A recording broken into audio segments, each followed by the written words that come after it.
Assalamualaikum warahmatullahi wabarakatuh. Semangat pagi sahabat semua. Jumpa lagi di M Syukur IPB Channel. Kali ini kita berada di kebun percobaan UPN Yogyakarta bersama dengan Pak Dr. Bambang Supriyatna. Assalamualaikum Pak Bambang. Waalaikumsalam. Alhamdulillah kita bisa bertemu ya. Makasih Pak Bambang ini. Aktivitasnya luar biasa ya di UPN. Mahasiswanya cukup banyak ya sahabat semua. Kita akan ngobrol. Pak Bambang ini adalah Ketua Peripi Komda DIY Jawa Tengah, DIY Jateng ya Pak Bambang. Nah ini tentu aktivitas penelitian Pak Bambang berhubungan dengan pemuliaan nih sahabat semua pasti. Oleh karena itu kita akan ngobrol nih Pak Bambang, komunitas apa yang Pak Bambang teliti kembangkan di bidang pemuliaan di UPN ini? Baik, terima kasih Prof. Syukur, terima kasih atas kehadirannya di UPN. Saat ini saya sedang mengembangkan terutama adalah komunitas melon. Melon ya. Sejak tahun berapa Pak? Sejak tahun 2019. 2019. Ya, 2019 sahabat semua, 20, 21, 22, 23 sudah 4 tahun ya. Tentu sudah ada hasilnya ya Pak Bambang nih. Gimana bisa diceritakan Pak? Kira-kira program melonnya ke arah mana, kemudian sudah sampai mana progresnya? Baik, Prof. Syukur. Jadi saya mulai belajar melon di 2019, mulai mengembangkan karena memang saya lihat komunitas ini cukup punya peluang tinggi, utamanya adalah melon-melon yang premium ya. Melon premium ya. Dari segi kemanisannya tinggi, kan kemudian dia dari teksturnya bisa crunchy gitu. Crunchy. Ya.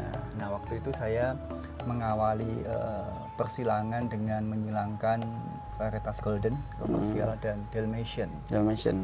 Karena kedua-duanya memang punya kelebihan di rasa manis. Rasa manis ya. Kemudian kami seleksi dan saat ini sudah sampai ke generasi kelima. Generasi kelima nanti akan ini ya menjadi tetua gitu ya untuk pembentukan hibrida ya. Iya, selama ini kita akan masih punya dua tujuan, yaitu UP dan hibrida. Oh, UP juga ya. Dan yang dari selama ini kita sudah dapat dua yang relatif baru dan stabil gitu, stabil. Dimana uniknya adalah dari sisi kulit buahnya. Jadi kulit buahnya itu yang backgroundnya itu adalah golden dan kemudian tetap ada totol-totolnya. Ya. Jadi golden tapi ada totol-totolnya ya. Iya betul. Jadi itu totol ya, garis-garis itu bukan karena pecah buah ya. Dari jauh kelihatan seperti bisa seperti gitu pecah ya. kayak motif seperti itu ya. Jadi satu kuning, kemudian ada totol-totolnya dari segi kulitnya ya, warna kulitnya. Rasanya gimana Pak, ukuran gitu? Kalau ukuran buahnya karena kita memang ke premium itu sekitar beratnya 1,5 sampai 2 kilo per buah. Kemudian ada dua buah, yang satu itu dia daging buahnya warnanya hijau keputihan gitu. Ya, hijau keputihan. Ya, yang satu adalah agak ada orange-nya. gitu, ya. Ininya daging buahnya. Daging buahnya betul. Jadi ada dua tadi, yang kulitnya kuning, kemudian Dalmatian totol-totol. Daging buahnya warnanya? Yang satu putih, yang satu mengarah dua juga. Mengarah dua. Oke. Nah, itu satu kelompok yang lain tadi yang hijau dan totol-totol ya. Kulitnya tetap kuning kok. Oh, tetap kuning dua-duanya. Iya. Ada totolnya. Cuma daging buahnya beda. Oh, daging buahnya yang membedakan. Bisa menjadi dua, yang putih, yang kuning. Ya. Ya, dan rasa buahnya gimana? Kadar gulanya gitu. Kemarin yang kita pengujian pertama itu kita sampai 13-14. Oh, manis ya. Lumayan sudah manis. Jadi kita sudah akan perbaiki juga dengan nutrisinya. Coba paket teknologi ya sahabat semua. Varietasnya selalu didampingi dengan paket teknologi sehingga titik optimalnya kita bisa dapatkan ya Pak Bambang. Nah, Ini menarik menurut saya sahabat semua, karena orientasi semua varietas-varietas melon itu adalah hibrida. Nah sekarang Pak Bambang akan mengembangkan varietas OP nih. Udah lama nggak dengar varietas melon OP. Tetap ini ya, tetap bobotnya, produktivitasnya nggak kalah ya dengan hibrida ya. Masih bagus bro. Masih bagus ya, walaupun sudah generasi ke-6 ya. Bahkan saya melihat itu kalau itu dibiarkan, dia punya potensi untuk dikembangkan di open field dengan jumlah buahnya sepertinya akan banyak. Oke, ya. Ini adalah salah satu contoh tanaman intermediate menyerbu silang. Jadi kalau cabai intermediate menyerbu sendiri, kelompoknya menyerbu sendiri tapi disebutnya intermediate. Ini adalah tanaman intermediate menyerbuk silang. Dia kelompoknya menyerbu silang, tapi penyerbukan sendirinya cukup besar ya kalau dibiarkan terbuka di lapangan tentunya. Nah ini mempunyai karakteristik karena genetiknya adalah intermediate, sehingga bersari bebas itu lebih ke arah sebetulnya kalau ini ke galur murni jadinya ya, di shelving terus ya, dibiarkan menyerbu sendiri di greenhouse ya. Iya. Di greenhouse, sehingga nanti dia sebetulnya ke arah galur murni sahabat semua. Nah ini uniknya tanaman intermediate menyerbu silang itu, galur murninya tidak mengalami inbreeding yang begitu besar, tetap bagus ya produktivitas. Nah ini saya kira tidak semua pemulia ke arah varietas-varietas galur murni untuk melon karena kaitannya dengan bisnis nih. Sekarang petani-petani maunya hibrida ya. Hibrida ya. Jadi kalau ada varietas yang seperti ini saya kira bagus, produksi benihnya tidak terlalu mahal. Tapi sejauh ini kita juga tetap mengumpulkan beberapa galur bro. Nanti harapannya nanti coba akan kita combine. Jadi ada dua arah ya. Ada dua arah ya. Ini tetap ini varietas bersari bebas atau galur murni, nanti kemudian ini varietas hibrida. Ya saya kira seperti tadi adalah melon termasuk tanaman intermediate, bisa dua-duanya gitu. Ya. Sudah sampai mana progresnya Pak? Pendaftaran varietas atau pengujian untuk pendaftaran? Nah ini kita sedang siapkan dokumen. Kemarin kita sudah bikin akun dan ini dokumen sudah siap ya. Nanti mohon arahan juga dari Prof. Syukur, nanti yang dua ini yang kita coba daftarkan. Sudah ada nama? Sudah ada. Sudah ada. Ya, jadi kita akan usulkan namanya adalah Golden Dalmatian karena Golden Dalmatian gabungan dari dua itu, nanti kita tambahin ya pakai UPN. Golden Dalmatian UPN 1, UPN 2. Oke. Dan kita sudah ada yang siapkan, jadi di greenhouse ini kita akan coba untuk uji lanjutan dengan kita coba bandingkan dengan beberapa varietas komersial. Tentu kalau varietas komersial hibrida itu. Jadi harus siap dengan pembanding hibrida ya. Siap kalah, siap menang. Kalau menang dilepas varietasnya, kalau kalah ya memang wayahnya begitu gitu kan. Ini untungnya kita non hibrida itu. Bertanding dengan hibrida, kalau menang, itu juga biasa. Tapi kalau kalah, ya memang genetiknya seperti itu ya. Nah, Pak Bambang, tentu selain daripada melon, komunitas-komunitas lain, karena mahasiswa UPN kan banyak ya. Betul, yang bergerak di pemuliaan atau yang memilih pemuliaan itu berapa jumlahnya Pak? Nah kita cukup banyak Prof. Jadi setiap angkatan itu mahasiswa kita itu sekitar 75 ya, sama semua banyak itu 75. Kalau di IPB 75 itu harus ditangani oleh 25 dosen itu. Karena satu banding 3. 25 dosen itu. Sementara jumlah dosennya berapa Pak Bambang?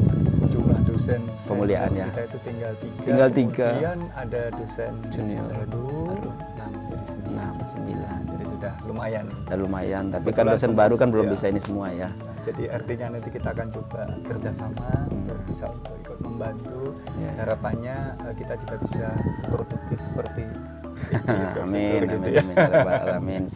Nah ya sahabat semua, kerjasama kata kuncinya. Nah kaitan dengan itu kita ada kerjasama ya. Betul, Bang. Ini kerjasama pengujian varietas hibrida rawit merah. Ya ini sedang kita lakukan, kita cek tadi. Sekarang gimana prospek perform penampilan calon varietas kita Pak Bambang? Jadi kalau kita amati luar biasa aja, setidak-tidaknya yang hibrida itu ada 2 ya, dengan kode V5 sampai 5 ya, V5 dan V6 ya. Sama V6 tadi ya? Ya, cukup bagus. Kalau kita lihat di belakang itu yang sebagian terkena Gemini, tapi yang kuning ya, varietas itu ya, itu cukup bagus ya, hampir tidak ada serangan dengan produksi buah cukup tinggi ya. Jadi kalau tadi yang satu V5 itu tetuanya dari ori ya, lihatnya yang V5 itu seperti dia lebih tinggi dan buahnya lebih kembang. Ya, ya. Nah, jadi sahabat semua, kerjasama antar institusi itu menjadi sangat penting, terutama untuk pengujian dan lokasi. Ya, kalau ada dalam hortikultura kan minimal 3 lokasi. Kita tanam di Lampung, di Bogor, dan di UPN ini. Ya, jadi selain memperingan, tentu juga bermanfaat bagi mahasiswa ya Pak Bambang. Betul, ya. Jadi di setiap pengujian memang kita selalu menyimpulkan mahasiswa. Jadi keuntungannya adalah kita bisa membimbing dengan lebih cepat. Biasanya target juga mahasiswa juga bisa lulus lebih cepat karena kita targetkan. Iya, ini sahabat semua. Jadi kalau ingin kalau mahasiswa ingin lulus lebih cepat harus dikejar-kejar. Kenapa mahasiswa dikejar-kejar? Karena dosennya dikejar-kejar juga. Kejar laporan, maka bisa cepat itu.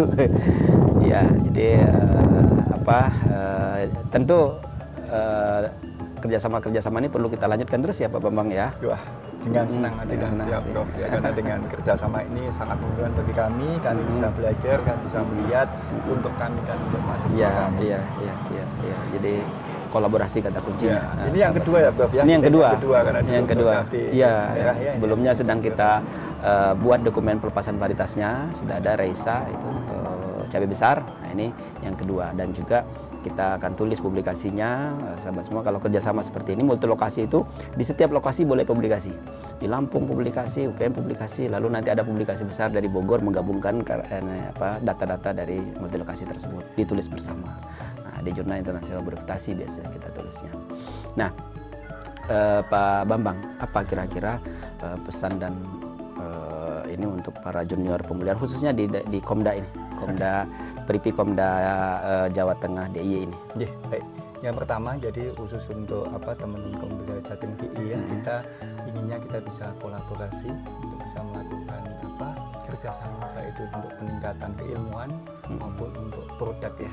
Utamanya memang kami harus akui ya, produk yang kami di Jogja itu kan belum banyak, sehingga harapannya dengan kita berkumpul dalam wadah Peripi Komda DIY ini kita bisa lebih produktif.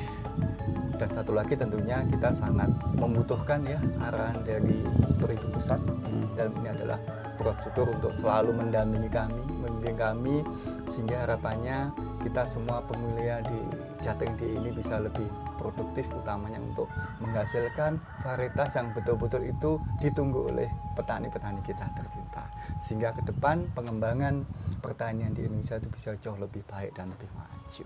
Mantap ya.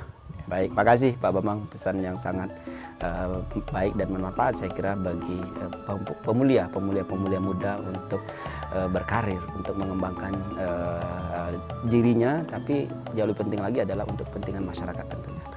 Terima kasih Pak Bambang ini sudah menerima kami di sini, sudah mau bekerja sama dengan kami, dan tentunya fasilitas-fasilitas UPN yang sudah kita gunakan bersama ya. Terima kasih sekali lagi, dan sahabat semua, kita jumpa lagi di lain kesempatan. Terima kasih. Assalamualaikum warahmatullahi wabarakatuh. Semangat pagi. Waalaikumsalam warahmatullahi wabarakatuh. Terima kasih Prof Syukur, sukses selalu. Terima kasih. Terima kasih.